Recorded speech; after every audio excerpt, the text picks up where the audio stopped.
അനുദിന വിശുദ്ധർ ഓഗസ്റ്റ് 10 വിശുദ്ധ ലോറൻസ്. പുരാതന റോമൻ സഭയിൽ ഏറ്റവും അധികം ആദരിക്കപ്പെട്ടിരുന്ന വിശുദ്ധരിൽ ഒരാളായിരുന്നു യുവ ഡീക്കനും ധീരരക്തസാക്ഷിയുമായിരുന്ന വിശുദ്ധ ലോറൻസ്. വിശുദ്ധന്മാരുടെ തിരുനാൾ ദിനങ്ങളുടെ റോമൻ ആവർത്തി പട്ടികയിൽ വിശുദ്ധന്മാരായ പത്രോസിന്റെയും പൌലോസിന്റെയും തിരുനാളുകൾക്ക് ശേഷം ഉന്നത ശ്രേണിയിൽ വരുന്നത് വിശുദ്ധ ലോറൻസിന്റെ തിരുനാൾ ദിനമാണ്. വിശുദ്ധ ലോറൻസിന്റെ രക്തസാക്ഷ്യത്തെക്കുറിച്ച് ആധികാരികമായ വിവരണങ്ങളൊന്നും തന്നെ ലഭ്യമല്ലെങ്കിലും വിശുദ്ധന്റെ സഹനങ്ങളെക്കുറിച്ചുള്ള കണക്കിലെടുക്കാവുന്ന തെളിവുകളുണ്ട്. ഈ പീഡനങ്ങളിലൊന്നും അദ്ദേഹം ഭയപ്പെട്ടിരുന്നില്ല. അവസാന പീഡനമെന്ന നിലയിൽ അവർ വിശുദ്ധനെ ചുട്ടുപഴുത്ത ഇരുമ്പ് പലകയിൽ കിടത്തി.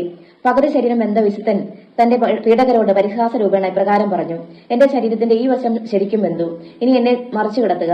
അവർ അപ്രകാരം ചെയ്യുകയും ചെയ്തു. വീണ്ടും വിശുദ്ധൻ അവരോട് പറഞ്ഞു: ഞാൻ പൂർണ്ണമായും വെന്ത് പാകമായി, ഇനി നിങ്ങൾക്ക് എന്നെ ഭക്ഷിക്കാം. പിന്നീട് വിശുദ്ധൻ ദൈവത്തിന് ഇപ്രകാരം നന്ദി പ്രകാശിപ്പിച്ചു: കർത്താവേ, നിന്റെ അടുക്കൽ വരുവാൻ എന്നെ അനുവദിച്ചതിനാൽ ഞാൻ നിനക്ക് നന്ദി പറയുന്നു. വിമിനൽ കുന്നിൽ വെച്ച് കൊലപ്പെടുത്തിയ വിശുദ്ധന്റെ മൃതശരീരം ടിബൂർത്തിനിയൻ പാതയിൽ അടക്കം ചെയ്തു. പിന്നീട് കോൺസ്റ്റാന്റിന്റെ കാലത്ത് വിശുദ്ധനെ അടക്കം ചെയ്തിടത്ത് ഒരു ദേവാലയം നിർമ്മിക്കപ്പെട്ടു.